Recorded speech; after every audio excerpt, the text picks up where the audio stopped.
and welcome once again to the How Long to Beat podcast. I am Rick, joined as always by Alex. Hey.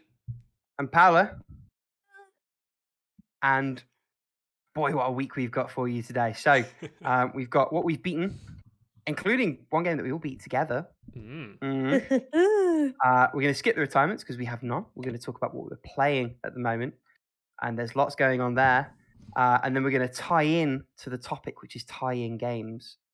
And after that, we're probably going to go on to a game that we all like to play called How Long to Beat The Game.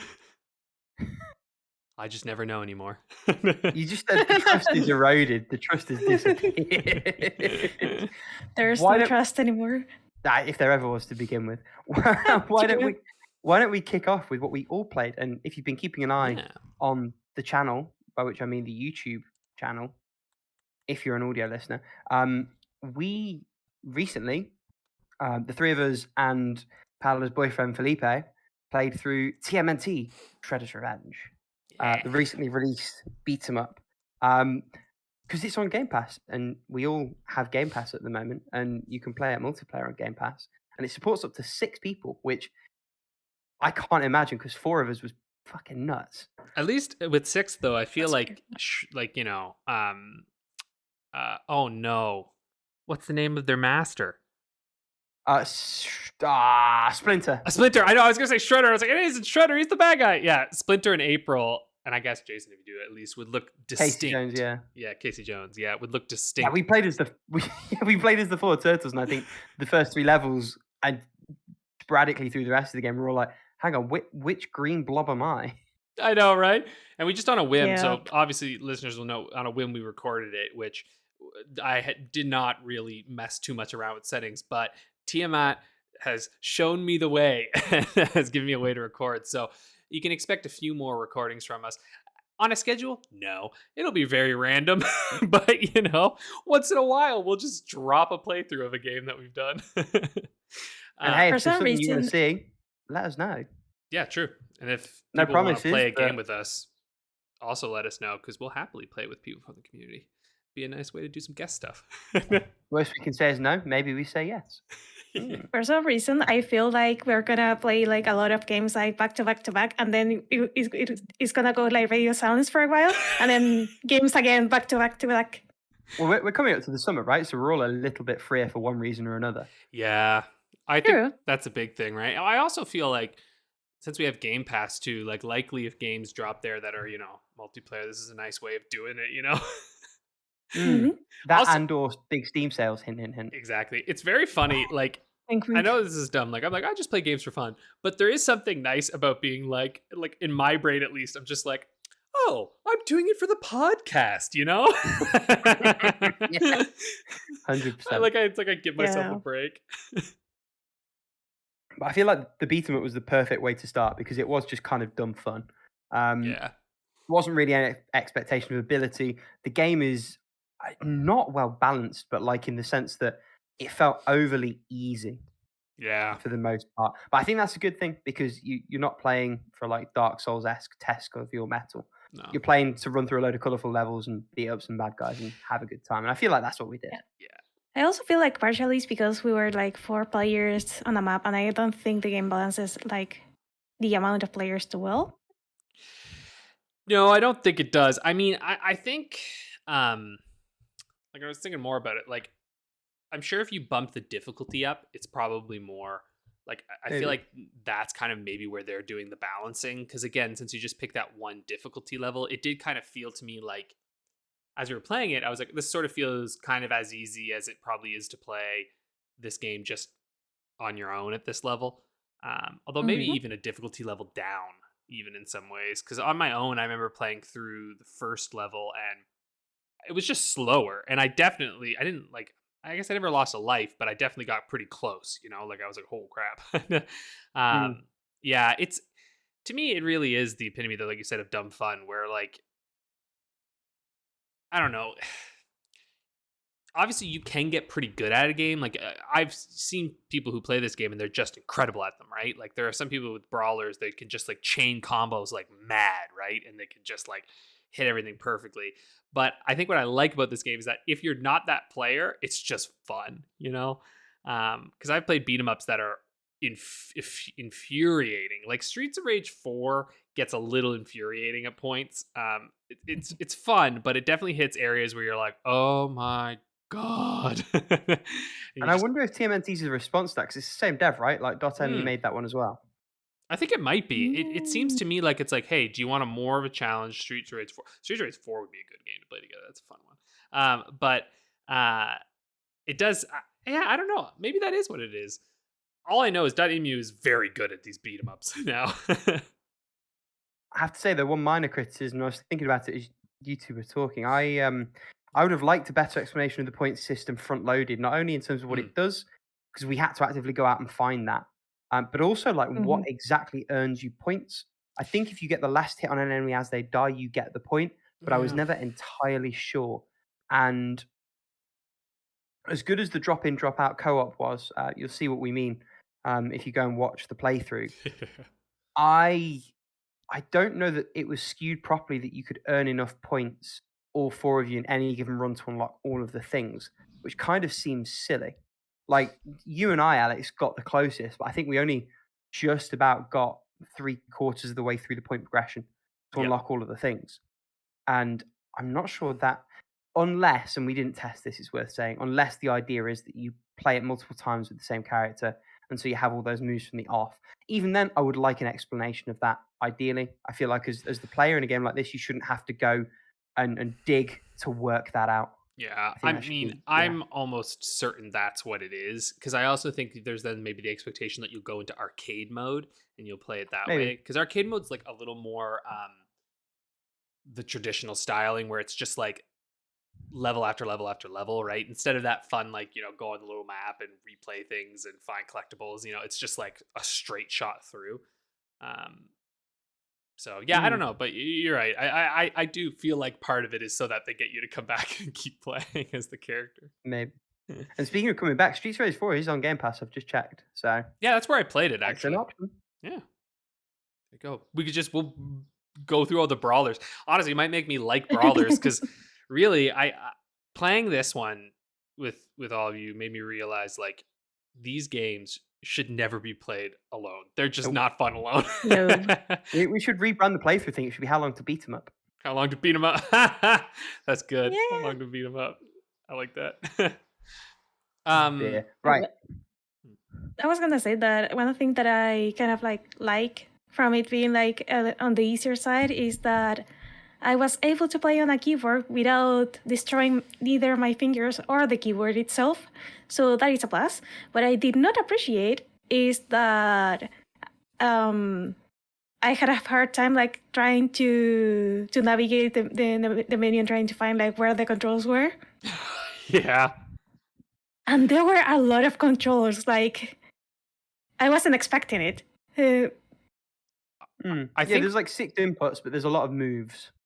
I also think part of that too, though, is that you popped in before ever getting a chance to look at the little tutorial that the game gives, which I think in hindsight, in hindsight, that was, we probably should have just let you like explore the how to play first before jumping into the game on keyboard. But hey, that's what happens, right? That's show business. Yeah, there you go. At the very least, like, if anyone wants to jump in with a group or something, check the tutorials first. Otherwise, you're going to have a very fun time trying to discover how to taunt. Yeah, oh my god, I know, because the taunt was like the most important part of it. It was just like, how do we... It's broken. I'm pretty sure like 40% of my time was spent taunting to build up my meter. Yeah, I think it's interesting that you can taunt without enemies on screen. I sort of thought the taunt was like when there's enemies around, taunt, but I also appreciate that it's not, because it's very fun to just build up your power and have those like specials going, you know, like I like that they just give you the freedom to do that. Yeah, so anyway, we recommend it. It was really fun, and it's on Game Pass, so it's just basically free. Yeah. Paula, do you want to tell us what you've been playing, or what you beat, I should say? Well, of course, I finished Fire Emblem Fates Revelations.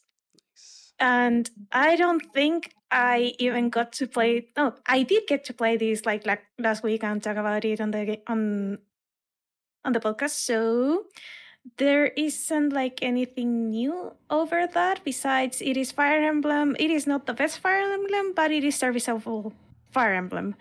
Also, I had to do the final battle like twice. And the only reason I had to was because I forgot that there were like this is not even my final form moment twice. It was like, right, I forgot about that.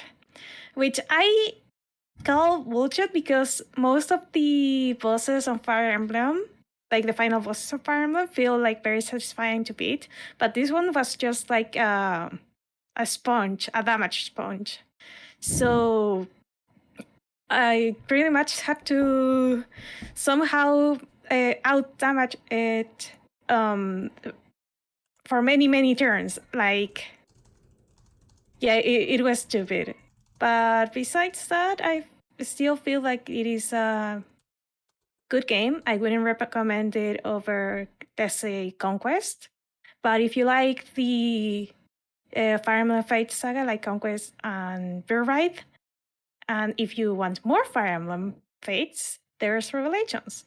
Just don't expect like any like big story out of it. Besides, like, if you already played Fates, you know what to expect, I guess. I'm an apologist for these games, but you're very right. Yeah, I think that's it for Fire Emblem Fates. I don't know which Fire Emblem I'm gonna play next. I do have a couple of Fire Emblem on the run, so maybe I'm gonna play one of those, or I'm gonna play something completely different because that's how we do things here. And the other game that I finished is Picross Sega Master System Edition. I pretty much speedrun this. Like, I think it took me like half the time to finish all the puzzles than what is listed on How Long to Beat. So yeah, I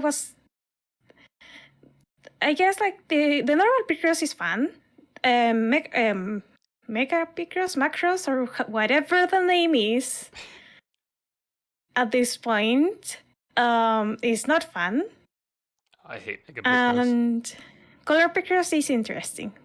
And Clip Picross is, I like just unveiling the big picture. I think I like Clip Picross more than the other kind of like build the big picture Picross, mainly because of the variety of the canvases that you get. Instead of always having like a 5x5 or 10x10 or 15x15, you have like different size canvases. So that helps shake things up and keep it like speedy, which is like the point of Clip Pickers. So yeah, who wants to jump in? I'll go. I've only got a couple. Both Android games. One I was playing last week, and that's ELOH. Hold backwards. Cannot fault it. A great little game, start to finish. Consistently good. Lots of fresh ideas sort of scattered throughout it. Can't go wrong for a couple of pounds on mobile. The other one was a little bit of an impulse purchase, and one I'm very, very happy with. This is a roguelike game called Gun Rounds. Feels very, very Downwell in the sense that it's a monochromatic palette. Quite a sort of short loop. This one's different in that it's a turn-based, almost RPG-esque action game. So the conceit is you take it in turns to fire shots back and forth at the opponent. It's all controlled with one sort of touch. So you pick from one of 4 weapons, and they're constantly sort of rolling through in a roguelike format.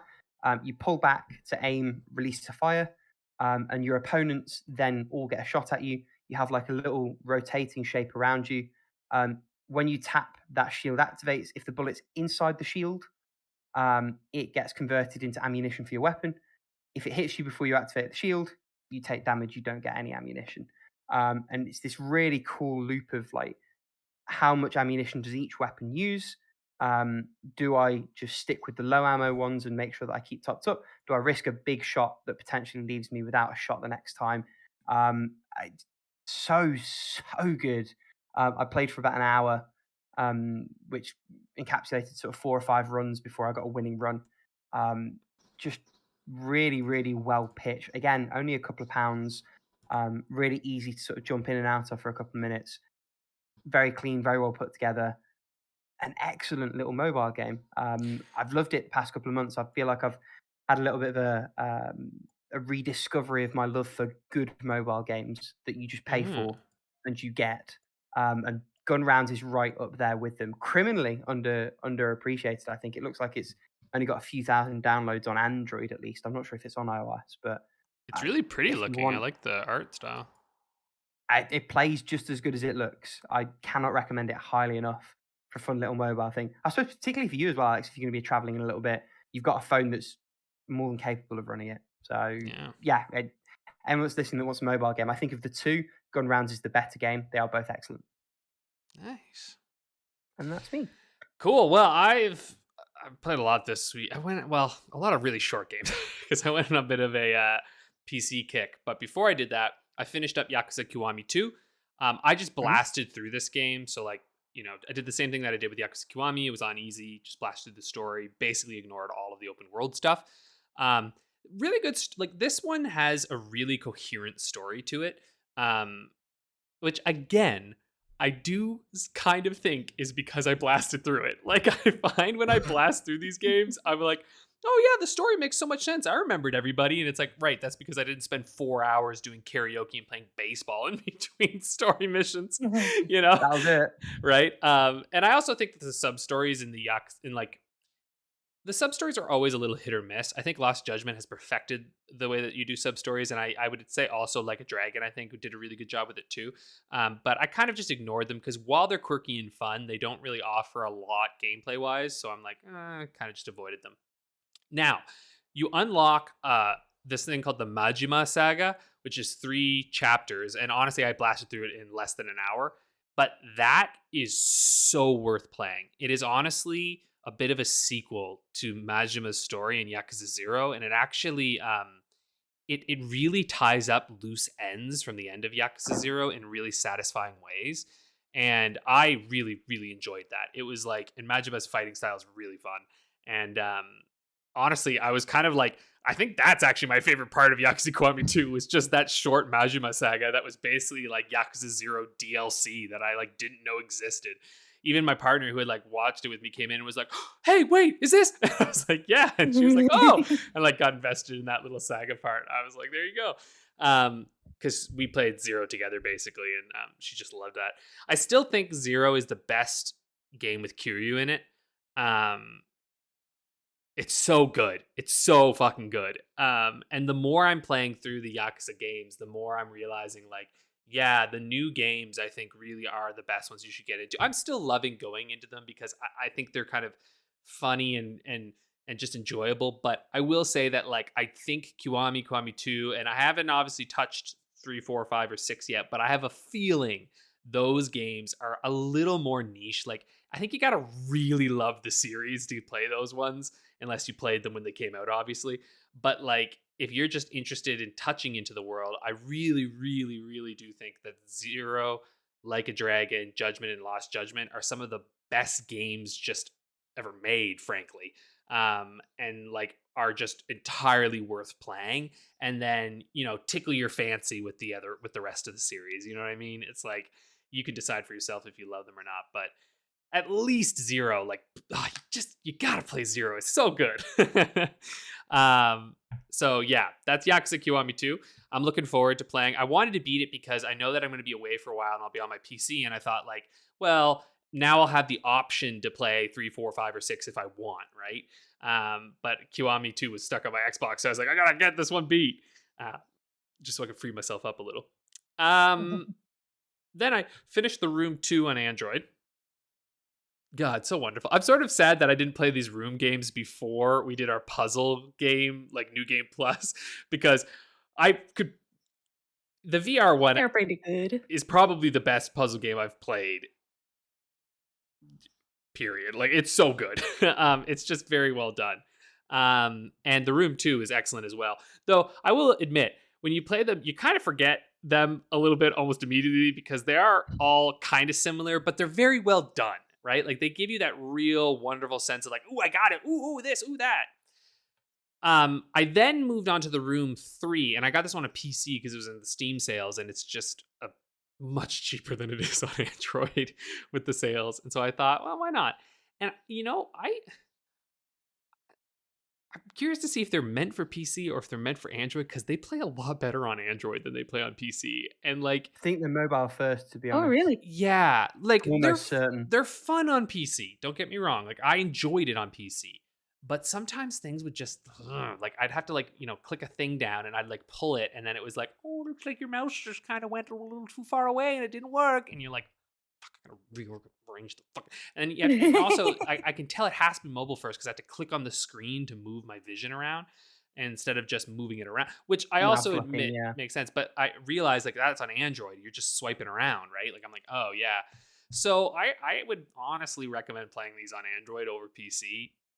That being said, they look really pretty on PC. So like, They look gorgeous in PC. yeah. So it's kind of, yeah, like, and honestly, maybe it was a little easier to play on PC because I could see everything bigger, right? So I was like, oh, there's where everything is, and like little, hidden objects are easier to find. So I don't know. It's kind of like there's this toss up where it's like it's gonna control marginally better, because I don't want anyone to think like the PC controls work perfectly fine. Like, they're not bad.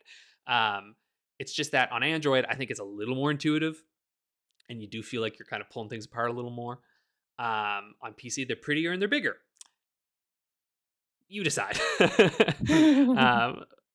But 3 is interesting because 3 has this kind of hidden. So I got all the endings, which I don't recommend doing. It's not worth it. Why? It's Why not, did you do that to yourself? well, it was really easy. Like, it literally took 2 seconds to get all the endings. Like, because I had everything. I figured out I see. there's this hidden. Yeah, I had all the stuff. So it wasn't a big deal. I just got to the end and I had everything. And I was like, okay. Because I don't know. Like, I am a little proud of myself that I figured out this like secret ending stuff on my own, because they have this like, so there are all the chapters like in the usual Room games. But what they've done in this one is that you're in this kind of central area that like you can go to all the different chapters through.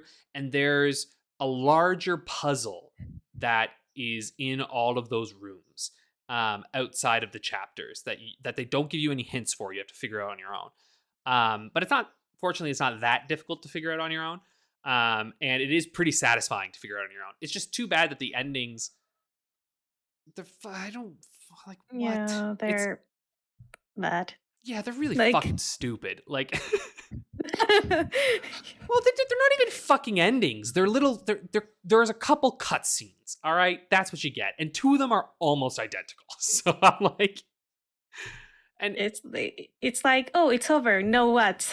yeah, and then it's like, time to change your fate. Go get the other ones, and then you would think that the final fucking, one, when you figure out the whole thing, would be kind of like fairly interesting, and it's not. And you're like, is that the canon ending?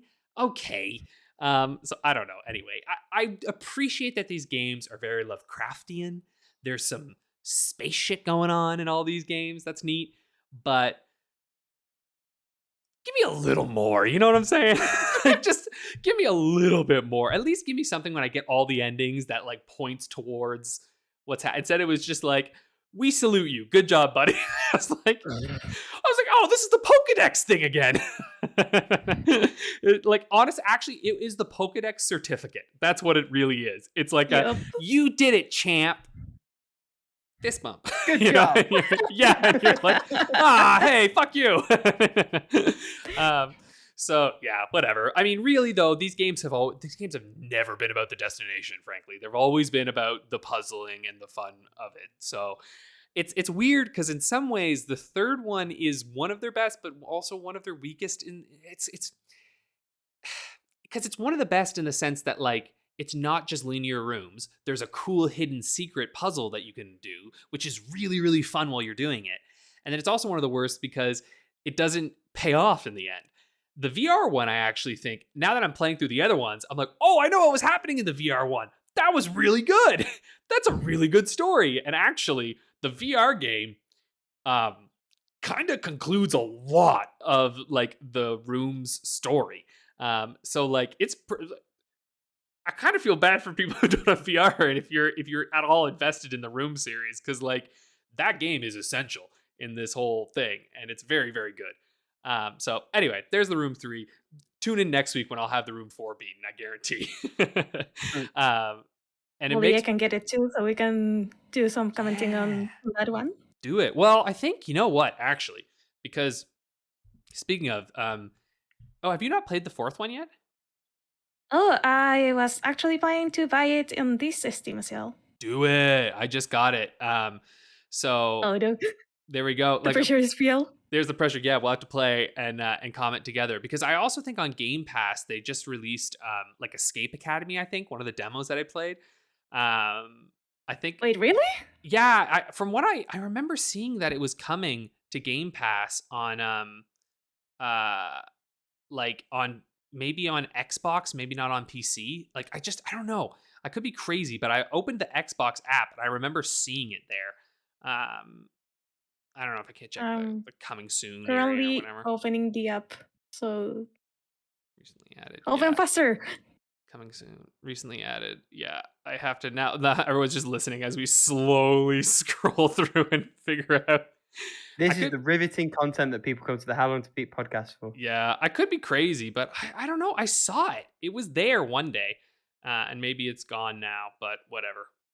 Maybe I am literally just going nuts. I mean, it could be like what happened with Jurassic World, which that one day it appeared and then it went away for a couple of days. No, it is coming to Game Pass. Yeah, it is coming to Game Pass. Okay. Ooh, beautiful. Yeah. Ha! All right. Anyway, that game was super fucking fun. So, I highly recommend that one as well. Anyway, done. Tangent aside. It's just now it seems to have vanished from when I look at my Game Pass app. So I'm like, I don't know. It's coming at some point. What else did I beat? I beat Simulacra. I'm really into these like tech, like, you know, PC mainly. Although this is technically on a phone, but it was like $1 on PC versus like $6 on my phone, and I was like, I don't think I need that authentic experience. I can play it on PC. Is it one of this phone has been lost and you found it and like, look what spooky shit's been going on? But it does not even almost pretend that it is not supernatural, which I very much appreciate. So it's a horror game. Okay. It's, you know, it's good. There are some issues with it. It's just some of the writing. Okay, actually, some of the acting. Like, I feel like this was a small developer who maybe had to act themselves in it. I don't know. Some of it's a little stilted. Some performances are really good. The friend Ashley, her performance is quite good. The idea is you find this girl Anna's phone and she's like mysteriously disappeared, and then you have to like go through and like kind of figure out what's going on. And there's some, you know, minor detective work and like clicking through the phone and like looking through things. And I think it's worth playing. I think it's like a 7, you know, for me, like a 6 or a 7 kind of area where like maybe more of 7, where it's just good. There are some things holding it back. There are some weird. I don't know if the English is the first language of the developers, because there are some things that trigger me to think that it's not. There's some weird verb tense usage, which I understand that like if it's a texting on a phone game that like they'll introduce like typos on purpose, but these are different. This was like just some things that kind of popped me out a little bit here and there. But again, your mileage will vary on that. A reminder that I'm an English teacher, like English as a second language teacher. So this shit is very noticeable to me, but for many won't be at all. So no big deal there. Yeah, it mostly holds itself together. I got what's considered like the good ending, which I think is nice. But again, your mileage is really going to vary on these. I tend to be a little predisposed to these lost phone games. I really like them. I think it's a really neat concept. If you kind of think it's sort of stupid, don't play this game. Like, this is not the game that will change your mind. You know what I'm saying? But it's kind of fun. Simulacra 2, I hear, is a bit better, and I'm looking forward to that one. It's like a crazy huge install, which I was like, what the fuck? But I don't know. It was just funny. I was like going to install everything, and then I clicked that one off, and it was like minus like 10 gigs or something, and I was like, this is a phone game! But I don't know. Maybe it's the video files or something. Maybe on PC they make them like better or something, you know? Anyway, fun. One game that is pretty fun, Do Not Feed the Monkeys. Another neat kind of, you know, PC I think it's PC exclusive actually game. And the reason I got this one actually is because Do Not Feed the Monkeys 2 was in the demo thing, and I was like, oh, I've heard of this thing, rings a bell or something.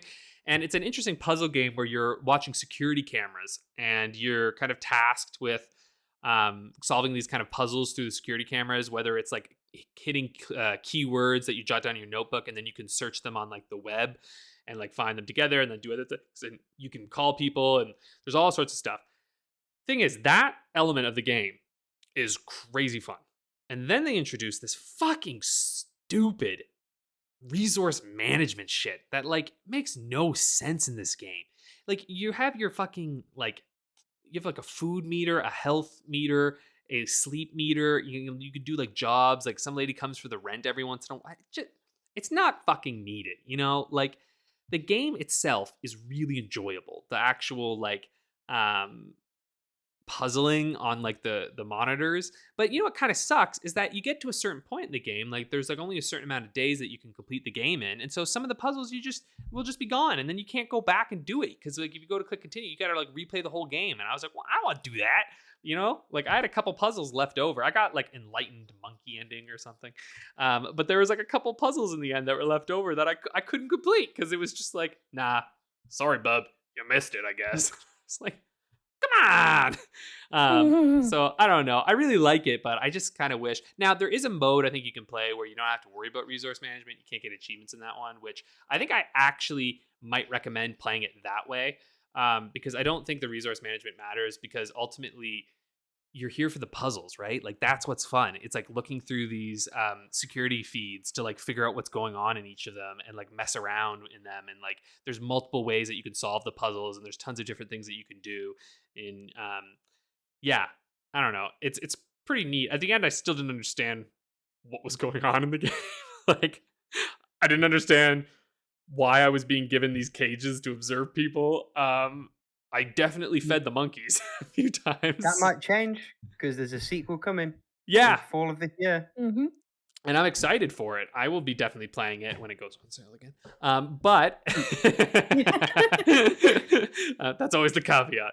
I'm excited. I'm not that excited. Yeah, I'm not that crazy excited. It's a neat concept. The humor's pretty funny in it, and like the stories that you get to see are pretty great. And I actually think they have a nice sense of humor within them, and they're pretty kind-hearted in a lot of ways. Although there are some pretty dark shit that happens in the game too that you can do. So anyway, yeah. Have either of you played this game? I haven't. It does look like the kind of thing I could get into, and at the moment it's 70% off, but like yeah, that's why I picked it up. The point that we're at in like backlog and Steam sale situations where I'm like, £3 isn't cheap enough. Yeah, the thing is, like the reason I got it is because it was like 3 hours, maybe I beat it in like a sitting. And that's what pushed the lever. You know what I mean? Like everything I bought in Steam sale recently are games that I could beat in a couple hours, and I have. So I've played now most of the games I bought on Steam sale. So. Because otherwise, you know what I mean? Like, I get you, man. If I buy games in the backlog that are going to pile up there, there's no way in hell. Anyway. I mean, massive aside, like my Steam game strategy now is like, I will fill my basket with everything I kind of want, and then I'll see how much that number is, and I'll cry a little bit, and I'll trim everything that I can bring myself to trim, and then what's left I'll get, and then try and play almost immediately. Yeah. I'm in the same boat. Yeah, what I usually do is like, okay, this is what I'm excited about, kind of. Now it's like, okay, let's stream a couple of games, and then I'll just let the card sit there for a couple of days, and then go back, and it's like, you know what? I actually just wanted like a couple of games from this list. But then I'll spend £15 on a takeaway like it's fucking nothing. Yeah, I know, right? Because I'm the worst kind of person. Should we move on to playing? Because we've got no retirement. Yeah, no retirement. I really want to jump in first because I started playing Game of the Hour Neon White, and it's very, very good. Speaking of Steam. Yeah, speaking of Steam. And speaking of Steam Next Fest, which we spoke of last week, playing the demo of this in said Next Fest was one of the big reasons that I plumped for it at launch. That, and I had like £35 in my Steam wallet, and the game's only 18. So it's just like, yeah, sure, whatever. Game's great. It is a first-person parkour game. They call it a first-person speedrunning shooter, But the shooting is a component of the platforming, because the way this game structures itself is in bite-sized levels designed to be speedruns should you be so inclined. And weapons are picked up as cards. You can have 2 different weapons at any time, in addition to your base katana, which is like an unlimited use type thing. You can have 3 of each stacked. And the idea is that you shoot with the left click and you discard with the right click. You can discard with any amount of ammo left, so you can use like most of the bullets and discard. Each weapon has a different discard effect that's normally tied into the platforming. So the handgun, for example, has a discard effect of giving you a second jump. And the machine gun has a discard effect of throwing like a prox mine, or like a timed explosive rather. And that explosive can be used to like rocket jump you. So not only has it a defensive ability, but it's also important for destroying certain barriers in the level, and also, giving you an extra jump in certain situations. You do have to kill every enemy in the level before you move on, so the shooting isn't inconsequential. But how you choose to do that, whether you opt to use your katana in certain situations because you want to keep your gun for the parkour effect it can give you later on, how you leverage those situations, it all ties into the idea that you need to try and get through the level as quickly as you can. There's this balls to the wall, not so sort of Saturday morning anime cartoony storyline about killing the most demons in heaven to earn your place there because you're a sinner, but heaven's got a demon problem, so they're giving loads of people a chance. It's a weird sort of concept, and so far it's very tropey and cliche, but it's fun enough. The voice acting is fine. The art is really, really good. But that core gameplay, I'm a sucker for first-person parkour. That ultimately is what this is. And having played some more open worldy type things like Catalyst, I really, really cherish Mirror's Edge Catalyst, I should say, the remade Mirror's Edge that kind of fucked it all up.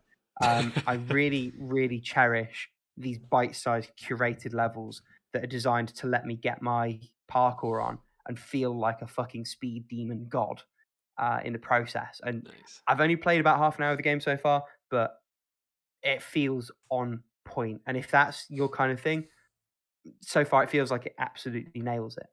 In terms of the other stuff I'm playing, honestly been a relatively quiet week. So I did do a wee bit more of The Witcher, but like 15 more minutes, but I'm still playing it. Days Gone's still in my playing, but it has taken a backseat to Sifu. God, that second boss smacks me. Right? Oh my lord. But here's the thing, I think it's a really good progression gate, because what Sean, the second boss, is designed to make you do is recognize what the game expects of you. For most of the game up to that point, you can take kind of a front forward, almost sort of Doom type thing where you're pummeling an enemy, block and parry occasionally, dodge as appropriate. What Sean really teaches you is that is not the way to go forward. What you really need to do is work out enemy attack patterns, be patient, work out how and when to find and exploit an opening, and do that consistently without rushing ahead of yourself. And when you do that, actually, is a remarkably straightforward boss to beat. So after sort of 3 or 4 tries, I clicked and I got that and I beat him. I am now currently working my way through the 3rd level of the museum, which visually, oh my god, so wonderful. Some of the things that does towards the end of the level with color and geometry and level design, incredible. And that level, I think, is among the best levels of anything I've played of any game ever. I think it's just such a beautiful, cohesive sort of start to finish. The boss is handing it to me, like really, really badly. And on paper, she's probably easier than Sean, the 2nd level boss. But I'm having a bit of a hard time. So I've unlocked all the sort of shortcut paths in the museum. One of the pickups you get there also unlocks a shortcut path in one of the earlier levels. So I went back and played the first 2 levels to get my age down. And I'm going to play the 3rd level again shortly and try and beat that. The other thing I've picked up on is that actually there's a lot of cachet to getting permanent upgrades rather than getting a big spread, just unlocking a load of them as permanent ones and then starting again as a more tooled up character. I'm not sure how I feel about that in terms of overall game progression, I feel like it's a bit of a not a broken or a dumb way to do things. It doesn't feel like a great way to do things. It almost feels like an arbitrary gator of progression. Because I know the first time I played through up to Sean, I was actually really doing quite well in terms of how many skills and things I had. And then when you go back and you have to start the second level again, you lose a lot of them, but you also lose a lot of the XP that got you there. So you end up being kind of starting again, but worse off, even though your knowledge is a bit better. And I don't know that I like that setup. I like the core game a lot. And I like a lot of the design tenets, and I like the world. And I'm a big fan of the overall package. I think that's a real weak link in there. And it's something that I'm pushing through in spite of. I don't feel like it's elevating the game or my enjoyment of it. But the overall game is fantastic, and I don't really want to take away from that too much. Hard, but really, really good. Is that sort of telling with how you felt about it, Alex? Or? Yeah, I mean, I could tell when I started, I was like, oh, okay, so each run I just have to do permanent upgrades. Like I was like, all right. Like I could sort of, to me, it feels like, and I guess too, with those permanent upgrades, like, I do think partially there are some players who are likely just going to be able to just beat this game without those things, but then there's me who needs it. And I'm like, oh God. So that is kind of how I felt, but I really didn't do much yet, right? And like something that I have not mastered at all were the blocks and the guards. Like I just had not mastered that like flick up and guard stuff at all yet. So like that's the avoid stuff. Yeah, like that's the thing I have to go in and really work on the next time I go through. And I never beat the second, but I only tried the second boss once. And so I recognized that as I was playing it, I was like, okay, there's very clearly patterns he goes through that I must learn and learn how to dodge and block. And so I'm like, all right, let's go. And the third boss is very much that on steroids. It has to be said, with a few extra things thrown in. The block timing, I think a lot of games train you to block both a smidge early, but also to feel like there is a little bit of wiggle room in your timing of the parry. Sifu is not that at all. You either get the block spot on or you do not get a parry. Conversely, when you nail it, you feel like a kung fu god, but it does mean that the game is significantly harder, and there is a degree of almost retraining your brain and your muscle memory to work around it. But it's confident with it, and I feel like it's executed it for the most part very, very well. So I'm in it for the long haul. I feel like I'm going to beat this one eventually. Yeah, I think I will too. Because even with all that being said, it's still not that long of a game. Like it's still like no, it's 5 levels. Yeah. It's worth saying that like I've only been playing for 6 or 7 hours, and I've seen well over half of the content. And I think once you get some of those permanent upgrades, probably levels 4 and 5 go a little bit quicker. I hope, maybe. I would imagine. I mean, who knows? They might be ready to pummel you even harder.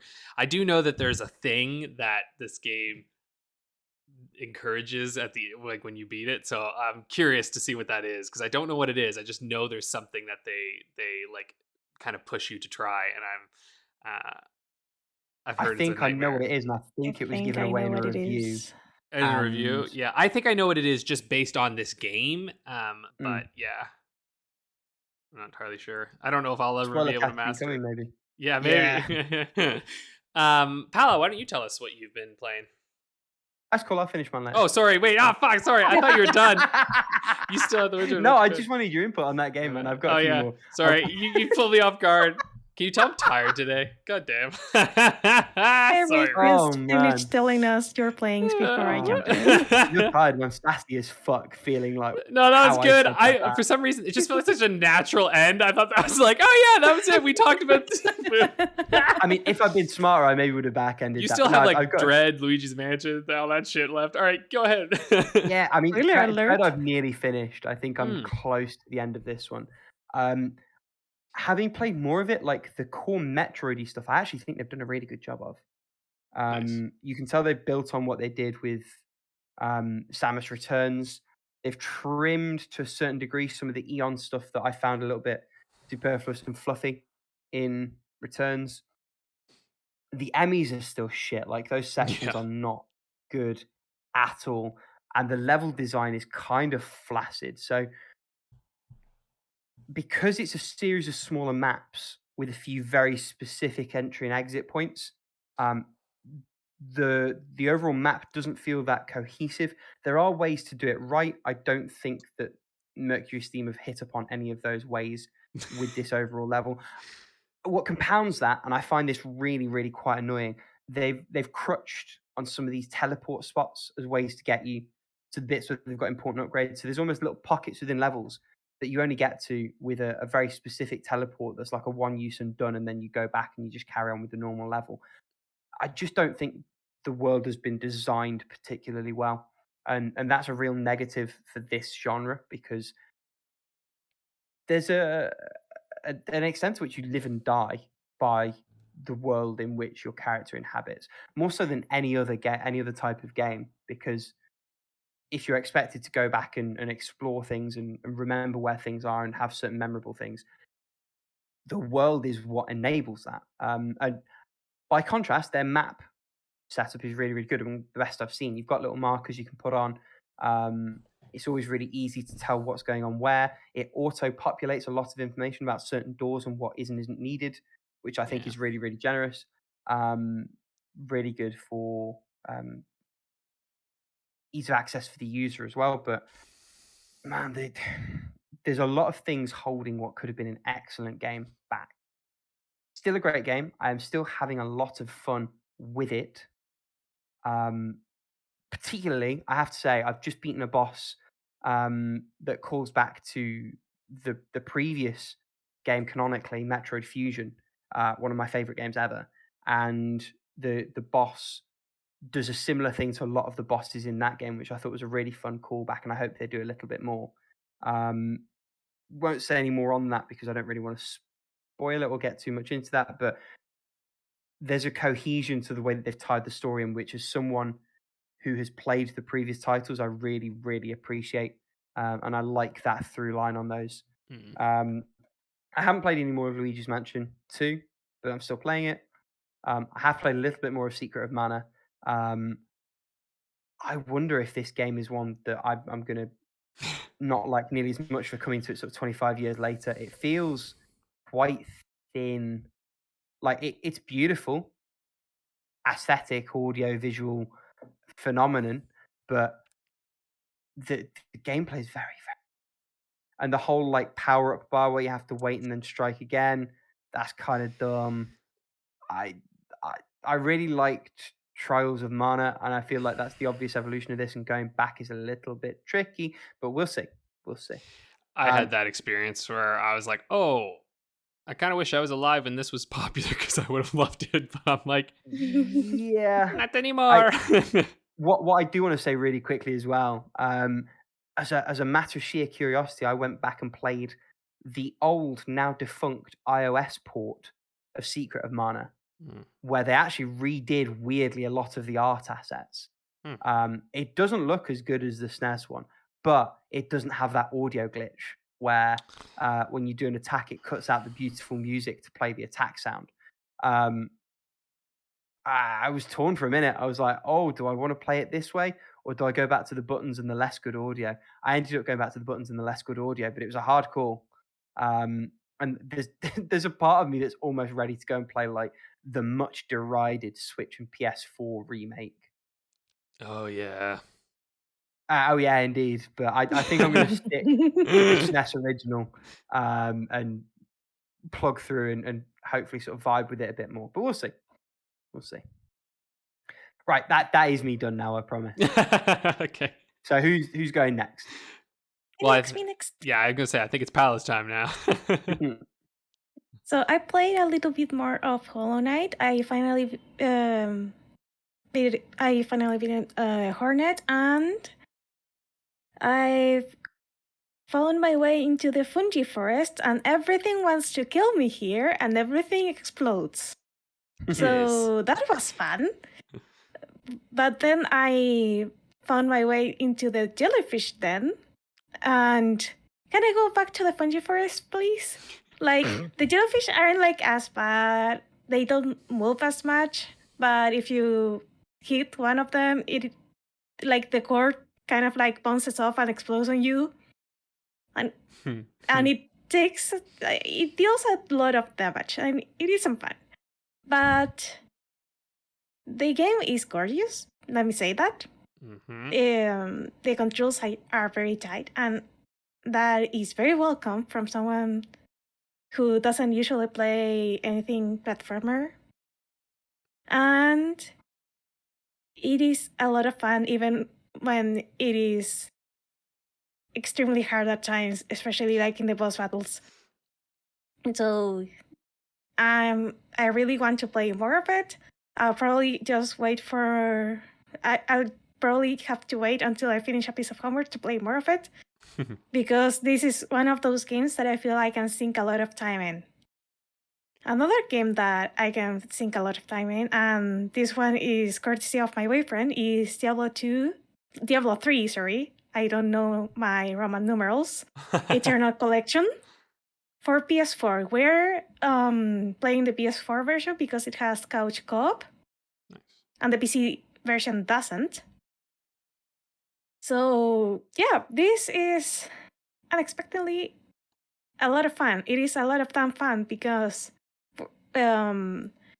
we are kind of decimating everything around us because I'm playing as a tank, which isn't common for me. I usually play as a damage dealer or a mage that is a damage dealer. And my boyfriend usually plays...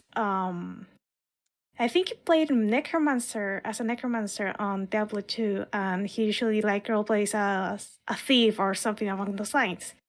And he's the mage right now, so it is a very... no, he's not a mage. He's hunter and has dual crossbows, and that is cool as shit. One thing that kind of threw me off is that you have only abilities. You don't have a basic attack button. So you have to manage whatever mana equivalent your unit has. Mine has Wrath. And my boyfriend's character has Hatred and something else, which I cannot remember the name of. And... I don't know, it is a lot of fun. We decimate everything. We haven't run into anything that it's like a proper wall yet. I'm expecting the boss to be like the first roadblock of the game. And yep. Oh, and I have to say, I got really lucky and I got a legendary item. Nice. I think it was a helmet, and it was like, okay, this is gonna just be here for a long while, because one thing that is very interesting about Diablo is that it has weapon durability, but you exchange equipment so often that it really doesn't matter. We don't get to really use our equipment, and then something dies and drops something that is way better. That is Diablo 3. I didn't even realize Diablo 3 had damage, had weapon durability. I played that game twice through, and I didn't even know that because I switched so often. Yeah, wow. I was also gonna say, isn't it nice to get legendary equipment just for playing a game? It's wild. Yes, I'm not having to pay for it. Fucking Diablo Immortal. Anyway, keep going. The worst thing about that game is that it seems to be fun. But until you have to pay. Well, that's the thing. Obviously, Diablo and the concept is very fun, right? One of those things, whenever I saw or heard about Diablo Immortal, I was like, I'm sure it's going to be enjoyable. And that's the thing that makes me scared. Yup. It's fun, but now you just monetize the fun. Ugh. That's the way to make it unfun. Right? Anyways. Oh, finally, I'm jumping back into Variable Barricade, an Otome game I have not yet finished. It has been a while since I played this one. There's something about how the game is structured and how the overall story is being told that isn't engaging enough. How do you fuck up this badly? And yeah, I'm gonna finish this game. I'm gonna play the remaining route and the true route. But to be honest, I was almost so fucking close to retiring this one, just because of how. Okay, so this is supposed to be a romantic comedy. Okay. It's supposed to be a romantic comedy. On that regard, play Cupid Parasite. Don't play this one. Damn. Cupid Parasite does the romantic comedy like a lot better, and Barricade also kind of like brings a lot of drama into some of the routes, but it's like not well done.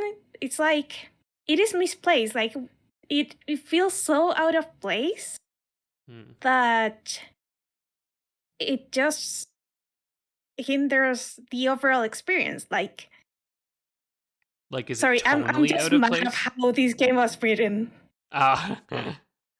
Like, do you find the tone is clashing? Like, does it seem like it's like?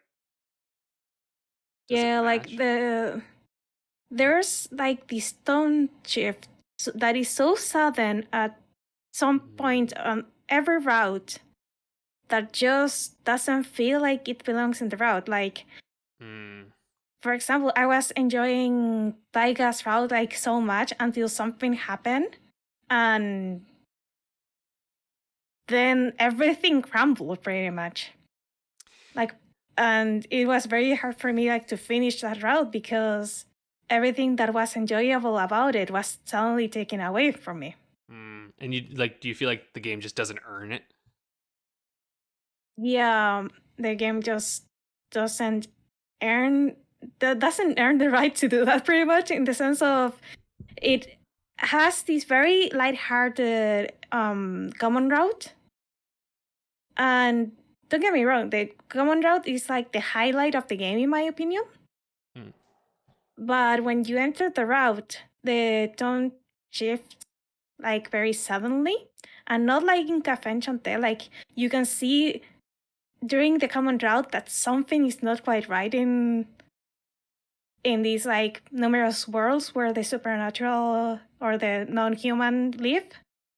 But here it just comes out of left field. And in that regard, it just dampens the mood of the overall route.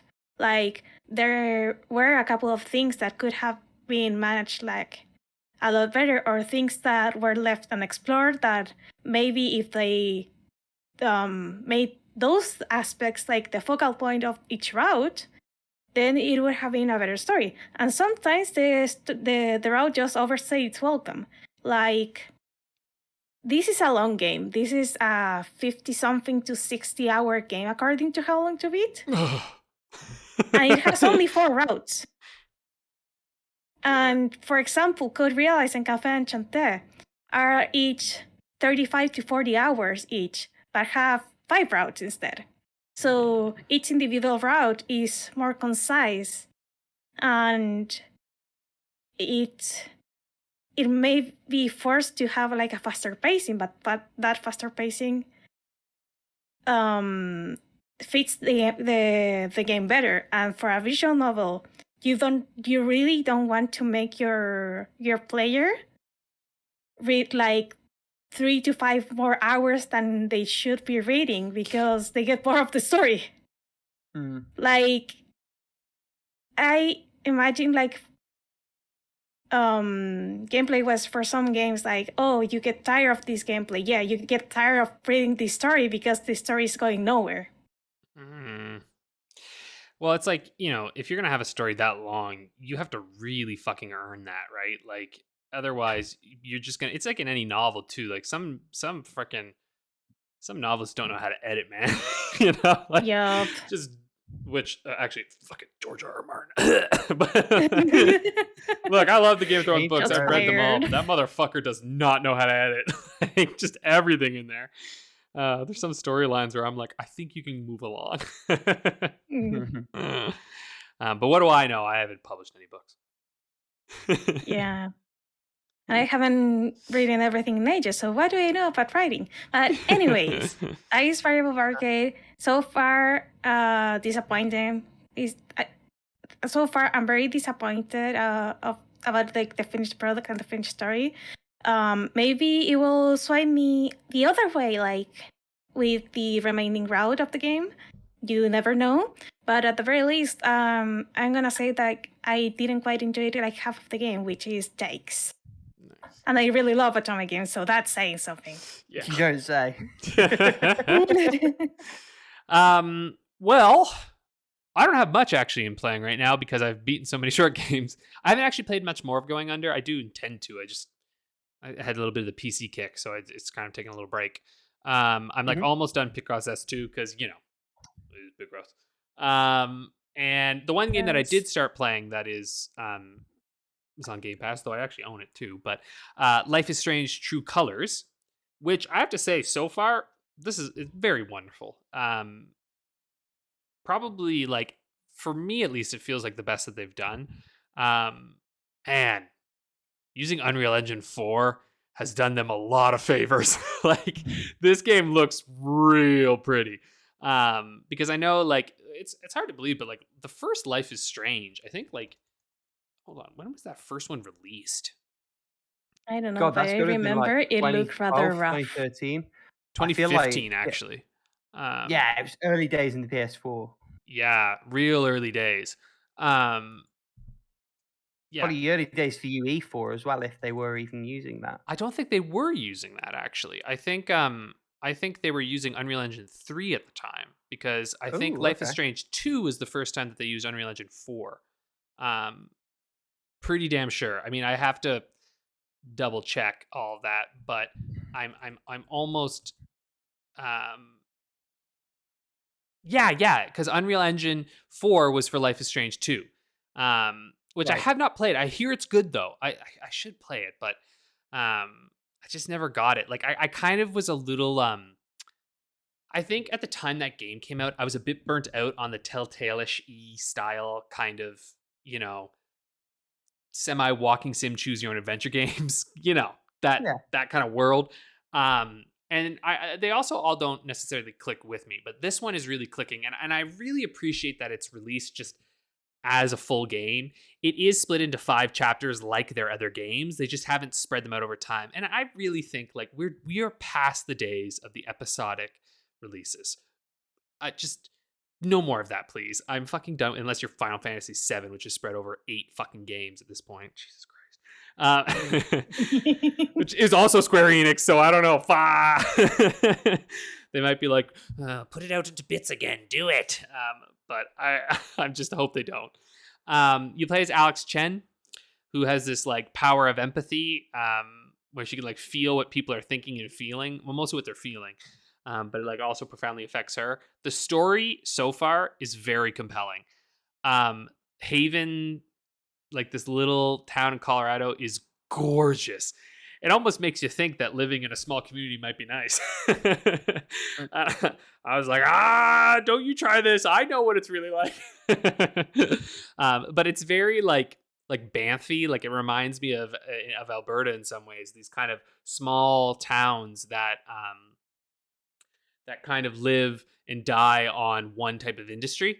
And because they kind of live on they're a mining town basically, and it reminds me of home because we're an oil town like Irving, and it just there's a lot of stuff going on in this where like this company's up to something, and I'm like yes, it's like delve into the bad shitty companies. I love it.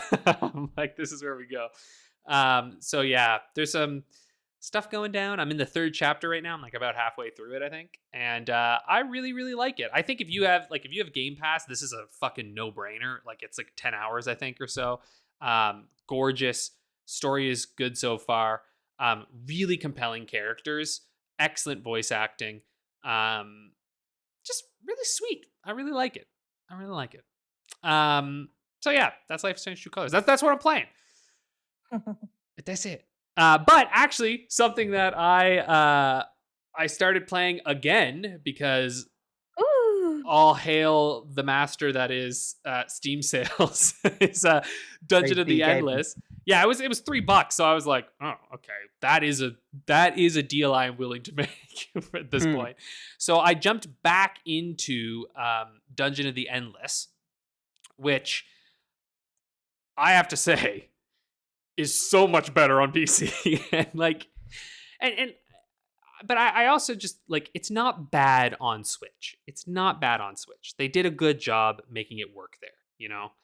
It's just, it's so much more intuitive on PC, and you can just move around easier, and I can select the number of people I want to take with me easier, you know, which actually makes a huge deal when it comes to moving that crystal, because I can just set the crystal buddy on an auto path, and then I can control all my other heroes and have them just defend. You can technically do on Switch. It's just a lot more clicks and really a lot more pausing, because it's just not as quick to do because you're beholden to the analog stick.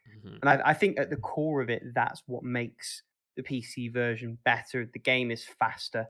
I know for a fact when I want to run on PC, it didn't take even half the time that it took me to do on Switch. Exactly, because I got to level 7 in like 35 minutes, I think. Something like that, which, like you know what I mean? Which I'm like, oh, that's not bad. And I feel like I'm understanding it better. And I actually am like, okay, on PC, I can give a wholehearted recommendation to this game. On Switch, it's a very like, if you love it, okay. You know, like if you really love this game and you want it on the go, sure, right? Like that's a perfectly fine way to do it. But unless you're like obsessed with this game, just buy it on PC. I am excited to try a run with all of us. I think it should be pretty fun altogether. I'm curious what it'll be like altogether, because like a lot of this is about the management of like deciding where to put things. I guess it might be interesting because you could really have somebody who's like really, you know, placing like turrets and things, and you know, one person like focusing more on exploring, and you know what I mean? Like I feel like you could actually split things up a little more interestingly, but yeah. So if I remember correctly, and we'll find this out when we do it, but I think each person gets a character. Yeah. But all the resources are pooled. So anyone can build a turret or a thing. And obviously that's kind of the thing of like, oh no, why the fuck did you build that? Or we should build this, or we should build that. Oh no, I've gone and done it now. You gotta but in terms of where the characters go, and this is the thing, the game should probably go even quicker, because then you're only worrying about your own character and you're like verbally communicating, coordinating what happens with the other three, where they're going, how all of that sort of works out. I'm excited to try. I haven't played multiplayer in this game for fucking ages. I hadn't played the game for ages before we got back onto it on Switch, to be fair. But yeah, so that would be good. And you played a bit more of it as well, haven't you, Paula?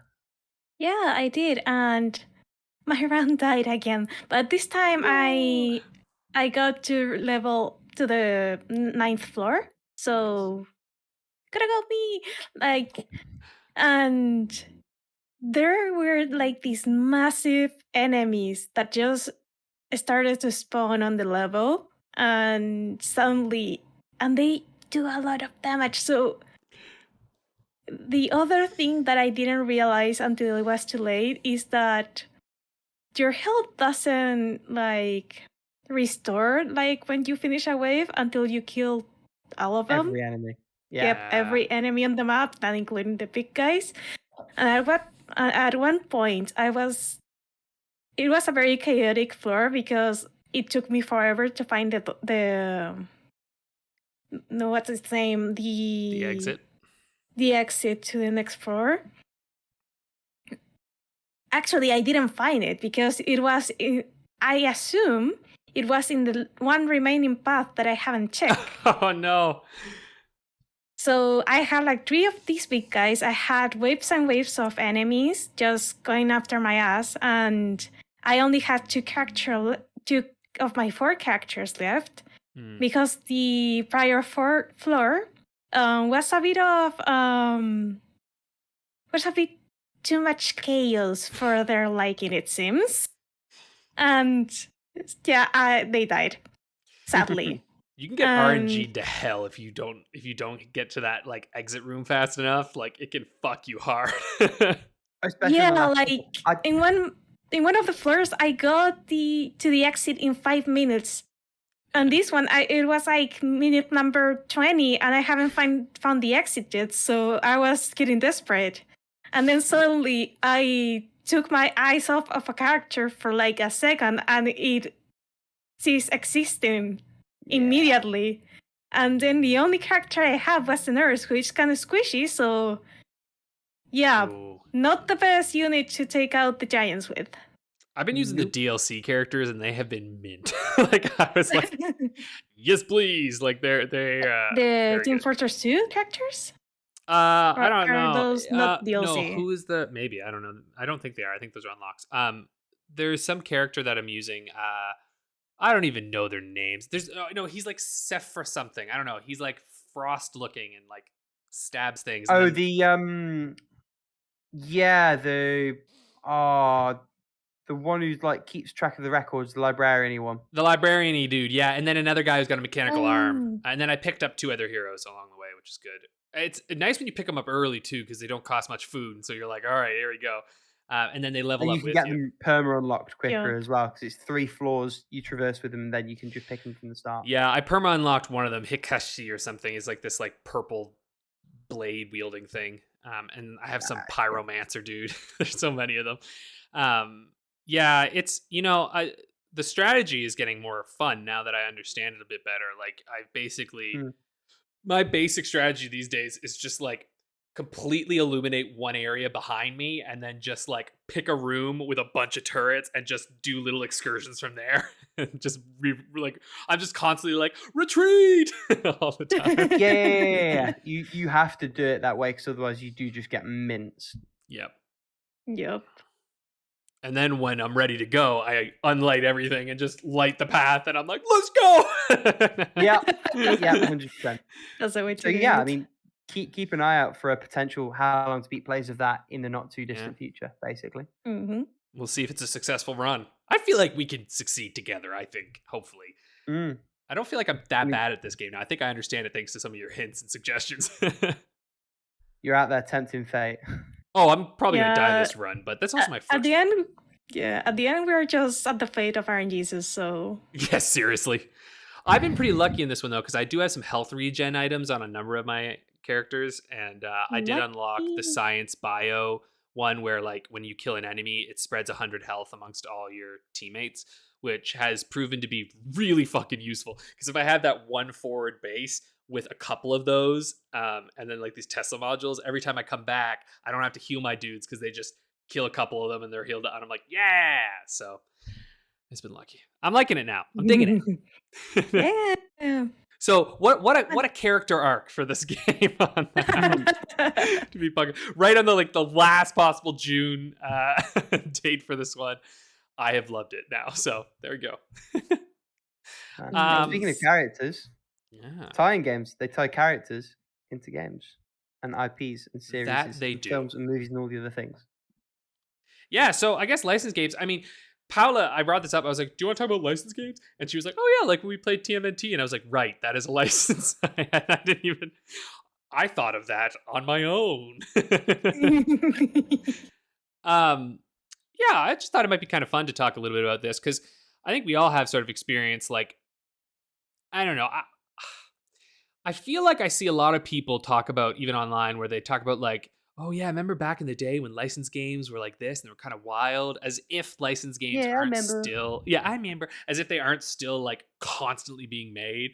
I just think that, I don't know, maybe fuck me wrong here, but I licensed games are almost always aimed at kids, right? Like for the most part. Obviously now it kind of different. Like TMNT is a very different thing because that to me feels unique because it's like based off of a game that was aimed at kids that is now aimed at the kids who were adults who played it when they were kids. It's all a lot. To a greater extent, I feel like Star Wars as a franchise is that, but also like generally, it's almost a midlife trap, but because thing. Well, when you think about it too, though, and maybe this is a unique thing, but because video games are a medium that kind of arguably really came to prominence in the 80s, late 70s too, I suppose. You had a generation that grew up then, and so everything that was being made was obviously being tailored towards children at the time, right? Like, and even through the 90s. But then you have an interesting, unique thing now, where I think in the 2000s onward, a lot of those kids those who were kids in the 80s are older, and so now you've got companies who are like, okay, we're gonna make games for kids, but I also want to get those old suckers back. Like there's this balancing act of like, how do I get the youngins and the old ones now, right?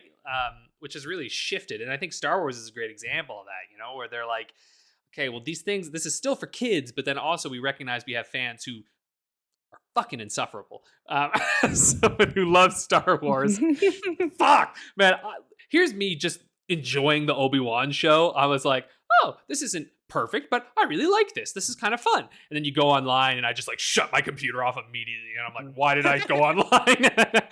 I just like that I carried your anecdote on as though it was the marketing meeting. They're like, we've got kids, but also like we've got older fans who fuck those fans, but let's market to them. Yeah, I know, right? Which they're like, oh, fucking God, those people. But then me, I'm sitting here like, I still like it. Same with Miss Marvel, actually. I've been really enjoying that show. And then like I looked online for a minute and I was like, why did I do that? The racists are out in full force. And you're just like, oh God. So just moral of the story is, folks, just enjoy what you enjoy. It's fine. You're allowed to like what you like. Never go online if you really like a show, because you're gonna feel bad for liking that show very dangerous. quickly. We are an online podcast. Steady on. I know, but we're lucky. We have a small group of dedicated fans who are very nice. But that's anyway, sorry, that's a total tangent, but I actually think small communities online are just so lovely. And when you find them, just hold on to them because they're so nice. But speaking of licensed games. Yeah, I think the other big transition is like not so much older fans who are now being marketed to as well as strict instead of the kids. I also think like from a bankroll and lucrativity, if that's even a word, from that perspective, I think a lot of the licenses are gradually moving over to mobile. Yeah. That's where you get the most bang for your buck from like, oh, I recognize the thing. I will download it and possibly spend money on it. Because let's be real here. Like the only reason, for the most part, licensed games were being made was just, it was for money and exposure of the license. Brand right? recognition. Yeah. Like there's no, come on. The people who are making the games might have really wanted to make a good game. But the fuckers who are asking for the games to be made are like, whatever. If it's good, that's incidental, like, because yeah, oh yeah, it's not true. I was like, kids are stupid.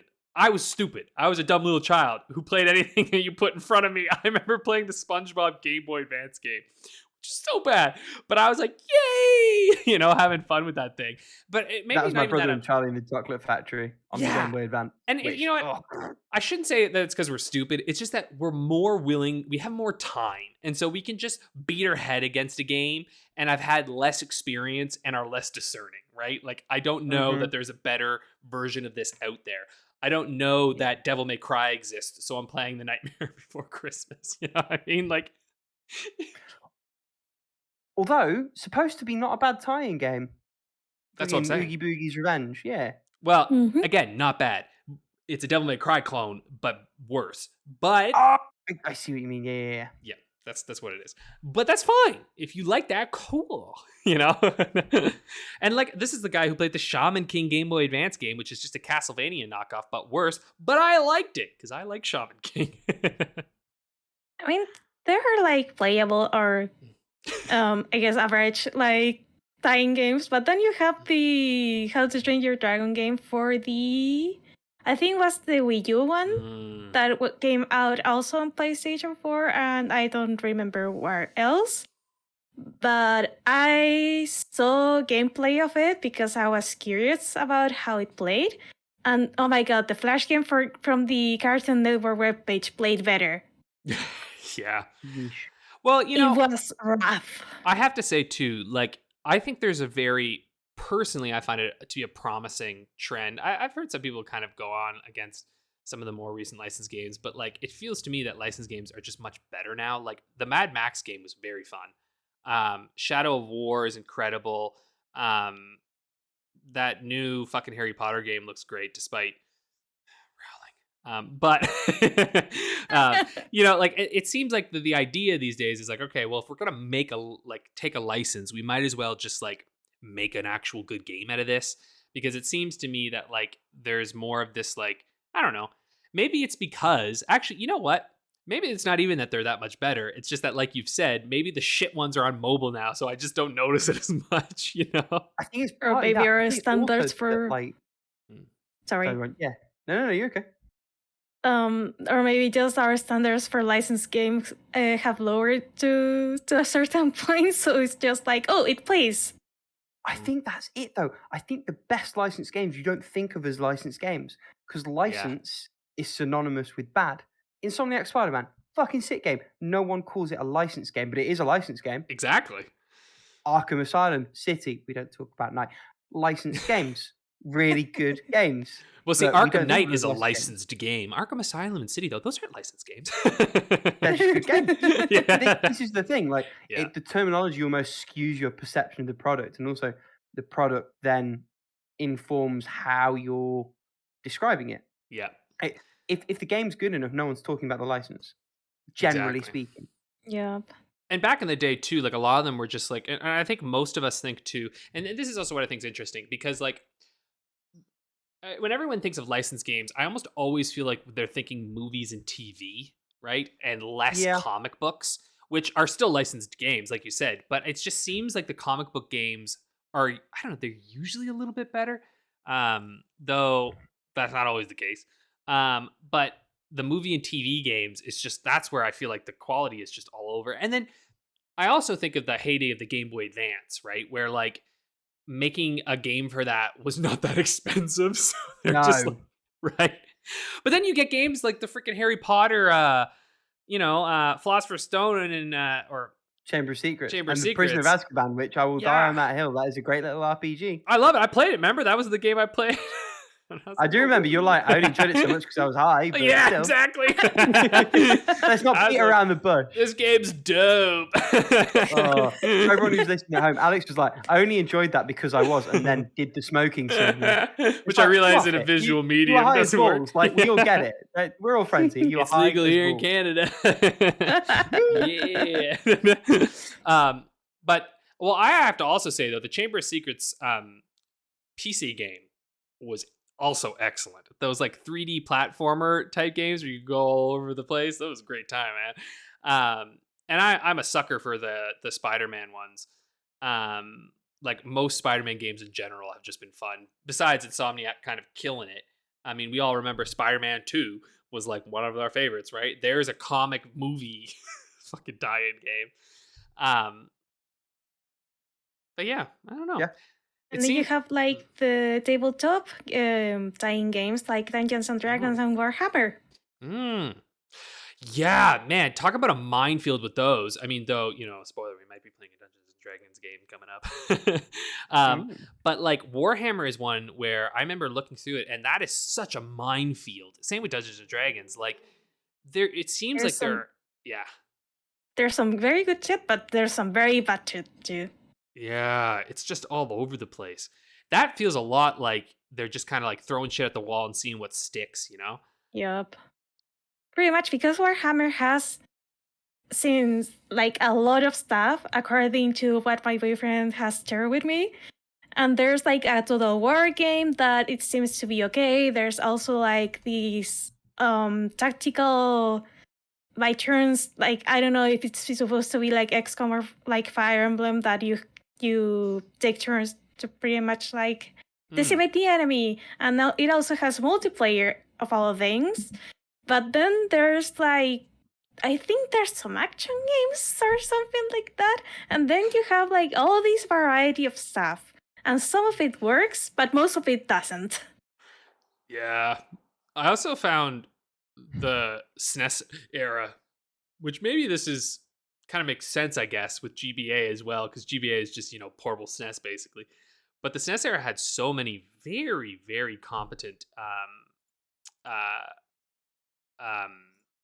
tie-in games. Like, when I think about some of the games that I've enjoyed on there, like the Mickey Mouse games are really fun. There's like a whole bunch of comic tie-in games like Spider-Man, Venom and Carnage,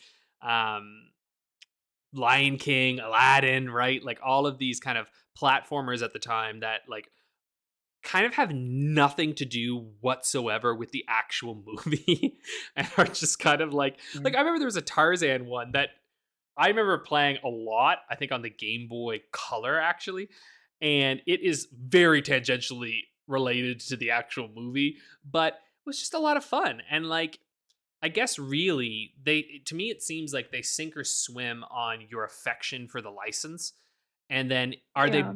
are they just playable at best, right? And then if they are, you're good. Yeah, I remember I didn't play that era of Tines because I was too young for it. But I remember my older sister telling me that she played Aladdin and that my other sister used to go like up to the gems and after the collectibles a lot and died a lot because of that. But also it seems there was like another version. I don't know if it's the Lion King or Aladdin. Like between the SNES version and The Sega Genesis. Sega Genesis version, there were two different Aladdin, games, or isn't not? it? Yeah. Yeah, it was Aladdin on the Sega Genesis. I think the Lion King might have been a little different too, but I know Aladdin for sure was different, and lots of people will fight. And it on was which the one's better. Sega Genesis version that re-released on the Switch with the Lion King, wasn't it? The Disney Afternoon Collection. Yeah. Blah blah blah blah. Was that Disney the Genesis Afternoon one? Okay. Collection. Yeah. I'm pretty I sure it don't know. was. Because I remember warning my sister about it. It's like, it's not the game you remember. This is a completely different beast.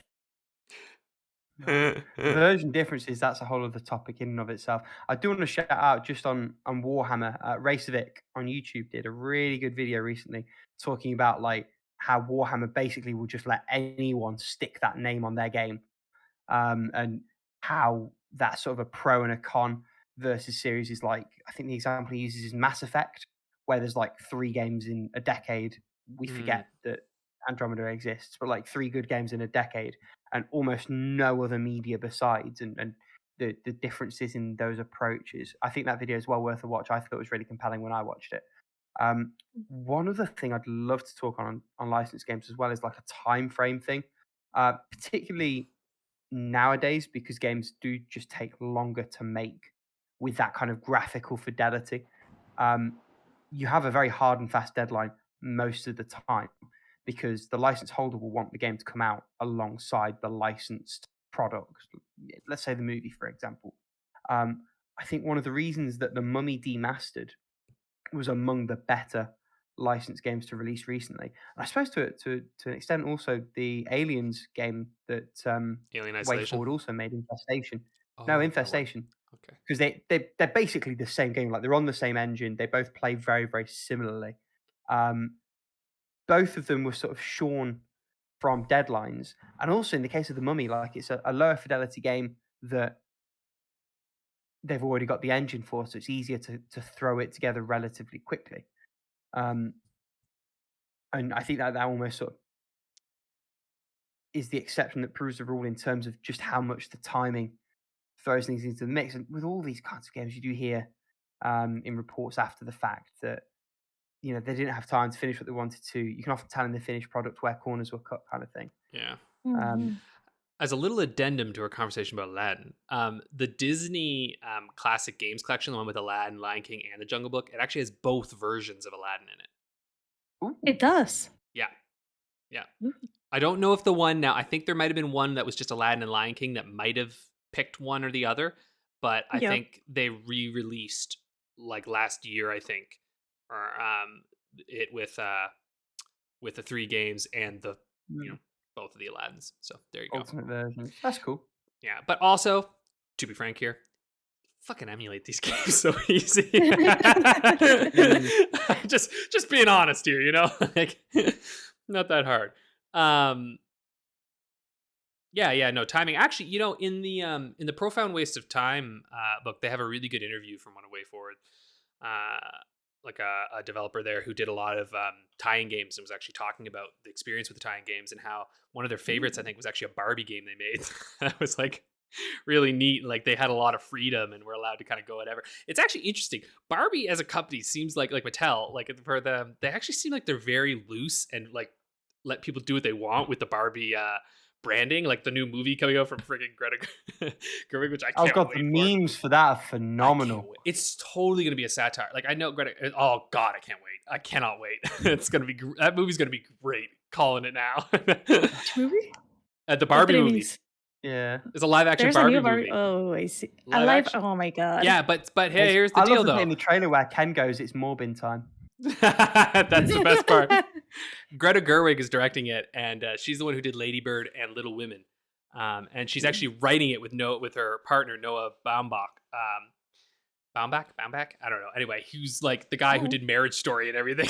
Anyway, like there's no way this is going to be a straightforward Barbie movie, and I'm very pumped. I hope there's a tie-in game for that one. Right? Not that there's its own lack of it. Actually, if you want to watch something interesting, there's this channel who does like lost media stuff and did one on the Mean Girls DS Mean game. Girls game for DS. Yes, I've seen it. It's incredible. So good. Yes. She's awesome. And there's this whole like era of like lost girl games that are all these tie-in games that are just so fascinating, especially for me because like I just I don't have experience with them, right? No, I don't believe you. No, and those videos are so well done because that girl went above and beyond. Like she was messaging all the devs, she was finding people on LinkedIn, she was emailing people. Like just the amount of work that went into those videos was unreal. I also have to And it turns out there was apologize. a game Like, after all of it. yeah, someone's like letting off like firecrackers on my fucking road right now. I'm like, what is happening? On the recording, if you hear Mean Girls, that's woo! it. Yeah, Mean Oh Girls. I genuinely can't hear it though. Okay, yeah, it'll probably be picked up on the recording, so I apologize, listeners, but we're almost at the end. With that being said, should we move along to how long to beat the game? This week it's my turn to challenge you two. So let's see here. Let's get this randomizer open. Oh, I think this is pretty interesting. Oh no. Ooh. We're gonna go with Gears of War Ultimate Edition. Gears of War. Is that Ultimate Edition of the first game, or is that like a collection? Yeah, Gears of War Ultimate Edition. Just the first game. Just the first game. Okay. Yeah, just the first game. Oh, when you say this is interesting, I feel like my guess is just going to be way off base. You fully sowed the fear of doubt in me. Sorry, I wasn't trying to do that. Yeah.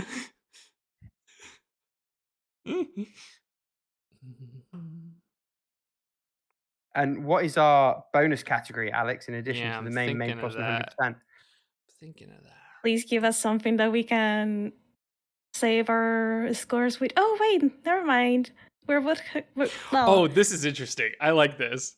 The points that we Oh no, because you maybe could find this out. But did you guys research this game at all yet already? I'll be honest, no. I just was about to touched open it the Steam page or like the wiki page. Okay, well, can you wait for a second? No, I went in raw on this one. Can you not? Yeah. I want you to tell me, when was this game released? Oh, okay. Yeah. Whoa, what platforms is the Ultimate Edition available on? PC and Xbox. If it's an Xbox Which exclusive, Xbox? right? Which Xbox? PC and Xbox One. Xbox One, okay. I want the month, day, and year because that's how we're gonna go close to. Month, day, and year. Oh my god. Yeah, this is a fun one. I think I can guess the year. The year. Yeah. The Spanish was coming in there a little, right? Sorry. Right, that's fine. I've sent my bits in. It's okay. done. I think I have. Do I have both? Oh no, wait. Español se está escapando. Whoa! No comprendo. Oh, my Spanish is escaping. Okay, there you go.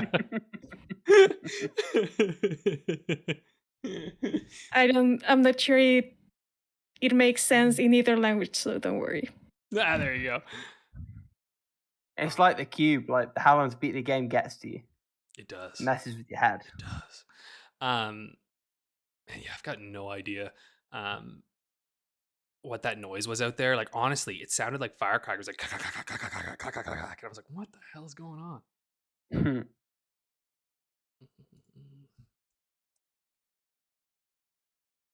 Okay, You really say it's gonna be like so made up for me. It's like, yeah, this sounds about right. Mine are all in. I'm just watching you sweat, Paula. Yeah, I was just like, oh, what is it? Dun dun dun dun dun. I am writing the times, okay? Don't... I'm just having fun. My dog is looking at me very upset right now. Oh, bless. It's just about our time for her to go out and have a playtime. She sleeps through the podcast. Dun, dun, dun. What can 100% be, though? That is the question, isn't it? Once you're done here, I'm gonna put them both on the agenda so I can easily find them.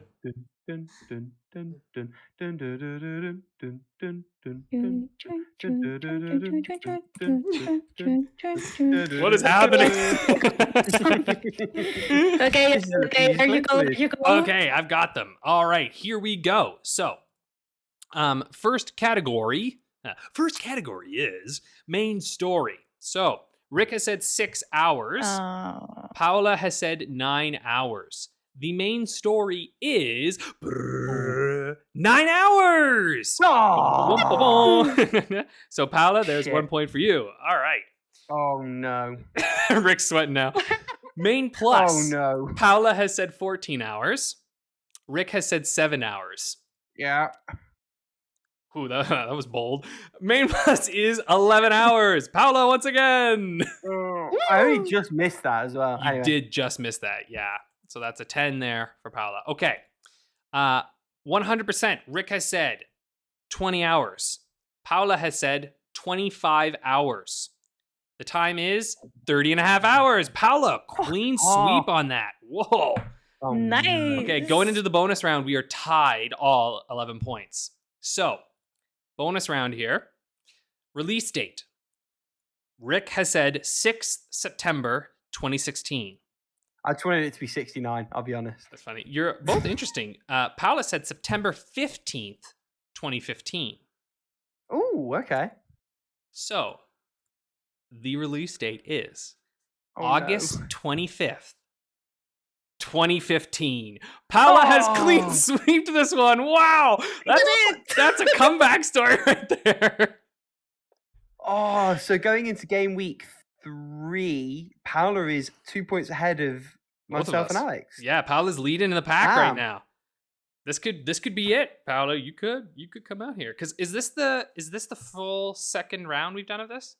I believe so, yeah. Yeah. Yep. Oh, we got to do another run because this is so close. It's tantalizing.